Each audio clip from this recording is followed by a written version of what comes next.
اعوذ باللہ من الشیطان الرجیم بسم اللہ الرحمن الرحیم۔ سورہ نجم کی آیت نمبر 33 سے تلاوت، ترجمہ اور تفسیر کا آغاز کریں گے۔ بسم اللہ الرحمن الرحیم، آیت نمبر 33 اور 34۔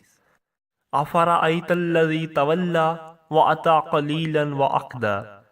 ترجمہ: تو کیا تم نے اسے دیکھا جو پھر گیا اور اس نے تھوڑا سا مال دیا اور روک رکھا۔ تفسیر: پہلی آیت کے شان نزول کے بارے میں ایک قول یہ ہے کہ یہ آیت ولید بن مغیرہ کے بارے میں نازل ہوئی۔ اس نے حضور صلی اللہ علیہ وآلہ وسلم کی ان کے دین میں پیروی کی تھی۔ جب بعض مشرکین نے اسے آڑ دلائی اور کہا کہ تو نے اپنے بزرگوں کا دین چھوڑ دیا اور تو گمراہ ہو گیا ہے، تو اس نے کہا میں نے اللہ تعالیٰ کی عذاب کے خوف سے ایسا کیا ہے۔ آڑ دلانے والے کافر نے اس سے کہا کہ اگر تو شرک کی طرف لوٹ کر آئے اور اتنا مال مجھے دے تو تیرا عذاب میں اپنے ذمہ لیتا ہوں۔ اس پر ولید اسلام سے منحرف اور مرتد ہو کر شرک میں مبتلا ہو گیا، اور جس شخص کو مال دینا ٹھہراتا تھا اسے ولید نے تھوڑا سا مال دیا اور باقی سے منع کر دیا۔ اس پر اللہ تعالیٰ نے اس آیت اور اس کے بعد والی آیت میں ارشاد فرمایا کہ کیا تم نے اسے دیکھا جو ایمان اور اسلام سے پھر گیا اور اس نے عذاب اپنے ذمہ لینے والے کو طے شدہ مال میں سے تھوڑا سا مال دیا اور باقی مال روک لیا۔ ایک قول یہ ہے کہ یہ آیت عاص بن وائل سہمی کے بارے میں نازل ہوئی۔ وہ اکثر کاموں میں حضور صلی اللہ علیہ وآلہ وسلم کی تائید و موافقت کیا کرتا تھا، پھر اس سے پھر گیا، اور یہ بھی کہا گیا کہ یہ آیت ابو جہل کے بارے میں نازل ہوئی ہے کہ اس نے کہا تھا اللہ کی قسم محمد صلی اللہ علیہ وآلہ وسلم ہمیں بہترین اخلاق کا حکم فرماتے ہیں۔ اس صورت میں اس آیت اور اس کے بعد والی آیت کے معنی یہ ہیں کہ کیا تم نے اسے دیکھا جس نے تھوڑا سا اقرار کیا اور لازم حق میں سے تھوڑا سا ادا کیا اور باقی حق کی ادائیگی سے باز رہا، یعنی ایمان نہ لایا۔ آیت نمبر 35۔ آئندہ علم الغیب فہو یری۔ ترجمہ: کیا اس کے پاس غیب کا علم ہے تو وہ دیکھ رہا ہے۔ تفسیر: اس آیت کا معنی یہ ہے کہ کیا اس شخص کے پاس غیب کا علم ہے جس کے ساتھی نے اس کے اخروی عذاب کو اپنے ذمہ لیا ہے، اور اس غیب کی علم کی بنا پر اس سے معلوم ہو گیا ہے کہ واقعی اس کا ساتھی اس کے گناہوں کا بوجھ اٹھا لے گا اور اس کے اخروی عذاب کو اپنے ذمہ لے لے گا؟ ایسا ہرگز نہیں ہے۔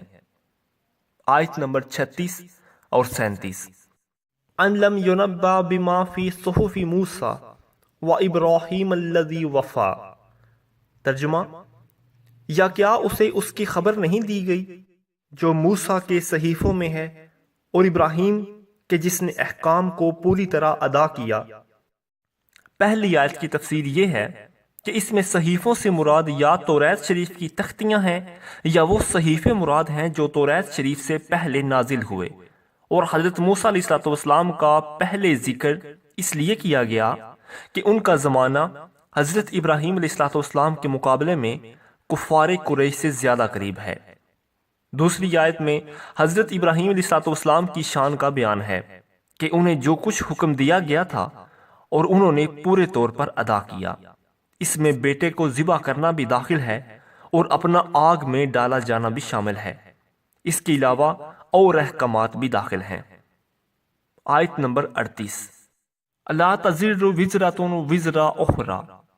ترجمہ: کہ کوئی بوجھ اٹھانے والی جان دوسری کا بوجھ نہیں اٹھائے گی۔ تفسیر: اس آیت سے اللہ تعالیٰ نے وہ مضمون بیان فرمایا کہ جو حضرت موسیٰ علیہ السلام کی کتاب اور حضرت ابراہیم علیہ السلام کے صحیفوں میں ذکر فرمایا گیا تھا۔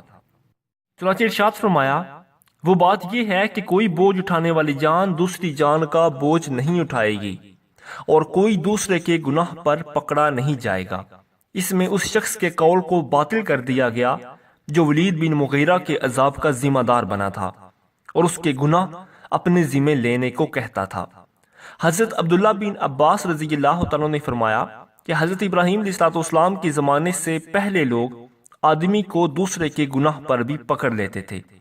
اگر کسی نے کسی کو قتل کیا ہوتا تو اس قاتل کی بجائے اس کے بیٹے یا بھائی یا بیوی یا غلام کو بھی قتل کر دیتے تھے۔ جب حضرت ابراہیم علیہ السلام کا زمانہ آیا تو آپ نے اس کی ممانعت فرمائی اور ان تک اللہ تعالیٰ کا یہ حکم پہنچایا کہ کوئی کسی کے گناہ کے بوجھ کی وجہ سے پکڑا نہیں جائے گا۔ آیت نمبر 39 وَأَن لَيْسَ لِلْإِنسَانِ إِلَّا مَا سَعَى۔ ترجمہ، اور یہ کہ انسان کے لیے وہی ہوگا جس کی اس نے کوشش کی ہے۔ اس آیت کی تفسیر سے مراد یہ ہے کہ آدمی اپنی ہی نیکیوں سے فائدہ پاتا ہے۔ ایک قول یہ ہے کہ یہ مضمون بھی حضرت ابراہیم اور حضرت موسیٰ علیہ السلام کے صحیفوں کا ہے، اور کہا گیا ہے کہ یہ انہی کی امتوں کے لیے خاص تھا، جبکہ اس امت کے لیے ان کا اپنا عمل بھی ہے، اور وہ عمل بھی ہے جو ان کو ثواب پہنچانے کے لیے کیا گیا ہو۔ اس آیت کے بارے میں مفسرین کے اور بھی اقوال ہیں، جیسے نمبر 1، حضرت عبداللہ بن عباس رضی اللہ تعالیٰ عنہ نے فرمایا کہ یہ حکم ہماری شریعت میں اس آیت الحقنا بہم ذریاتہم سے منسوخ ہو گیا۔ نمبر 2، یہاں انسان سے کافر مراد ہے، اور آیت کے معنی یہ ہیں کہ کافر کو کوئی بھی بھلائی نہ ملے گی، البتہ اس نے دنیا میں جو بھلائی کی ہوگی تو دنیا ہی میں رزق کی وسعت یا تندرستی وغیرہ کے ذریعے اس کا بدلہ اسے دے دیا جائے گا، تاکہ آخرت میں اس کا کچھ حصہ باقی نہ رہے۔ نمبر 3، مفسرین نے اس آیت کا ایک معنی یہ بھی بیان کیا ہے کہ آدمی عدل کے تقاضے کے مطابق وہی پائے گا جو اس نے کیا ہو، اور اللہ تعالیٰ اپنے فضل سے جو چاہے عطا فرمائے۔ اس مقام پر ایک بات ذہن نشین رکھیں کہ میت کو نیک اعمال کا جو ثواب پہنچایا جاتا ہے وہ اسے پہنچتا ہے، اور یہ بات کثیر احادیث سے ثابت ہے، جیسا کہ حضرت عائشہ رضی اللہ تعالیٰ عنہ فرماتی ہیں، ایک شخص نے بارگاہ رسالت صلی اللہ علیہ وآلہ وسلم میں عرض کی، میری والدہ ماجدہ اچانک فوت ہو گئی ہیں، میرا خیال ہے اگر وہ کوئی بات کرتی تو صدقہ دینے کا کہتی، اگر میں ان کی طرف سے خیرات کروں تو کیا انہیں ثواب ملے گا؟ آپ نے ارشاد فرمایا کہ ہاں۔ حضرت عبداللہ بن عباس رضی اللہ تعالیٰ عنہ فرماتے ہیں، حضرت سعد بن عبادہ رضی اللہ تعالیٰ عنہ کی والدہ کا انتقال ہو گیا اور وہ اس وقت وہاں موجود نہیں تھے، تو انہوں نے بارگاہ رسالت میں عرض کی، یا رسول اللہ صلی اللہ علیہ وآلہ وسلم، میری والدہ کا انتقال ہو گیا تھا اور میں ان کے پاس موجود نہیں تھا، اگر میں ان کی طرف سے کوئی خیرات کروں تو کیا انہیں ثواب پہنچے گا؟ تاجدار رسالت صلی اللہ علیہ وآلہ وسلم نے ارشاد فرمایا کہ ہاں۔ حضرت سعد بن عبادہ رضی اللہ تعالیٰ عنہ نے عرض کی، میں آپ کو گواہ بنا کر کہتا ہوں کہ میرا مخالف نامی باغ ان کی طرف سے صدقہ ہے۔ حضرت سعد بن عبادہ رضی اللہ تعالیٰ عنہ فرماتے ہیں، میں نے ایک مرتبہ بارگاہ رسالت صلی اللہ علیہ وآلہ وسلم میں عرض کی، یا رسول اللہ، سعد کی والدہ کا انتقال ہو گیا ہے، تو کون سا صدقہ افضل ہے؟ آپ نے ارشاد فرمایا کہ پانی۔ چنانچہ انہوں نے کنواں کھدوایا اور کہا، ہاذہ لأم سعد، یہ سعد کی والدہ کے ایصال ثواب کے لیے ہے۔ نیز ایصال ثواب کے درست ہونے پر صحیح العقیدہ علماء امت کا اجماع ہے، اور فقہ کی کتابوں میں بھی بکثرت مقامات پر اس کا جواز مذکور ہے۔ اسی لیے مسلمانوں میں یہ جو معمول ہے کہ وہ اپنے مردوں کو فاتحہ، صوم، چہلم، برسی اور عرس وغیرہ میں عبادات اور صدقات سے ثواب پہنچاتے رہتے ہیں، ان کا یہ عمل حدیث کے بالکل مطابق ہے۔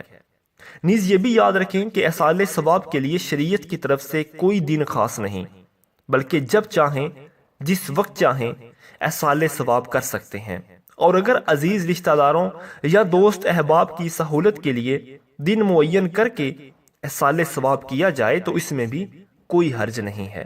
بارگاہ الہی عز و جل میں دعا ہے کہ وہ ہمیں بھی اپنے سے پہلے جا چکے ہوئے لوگوں کو یاد رکھنے اور انہیں اپنی دعاؤں کے اندر ایصال ثواب پہنچانے کی توفیق عطا فرمائے۔ آمین بجاہ النبی الامین۔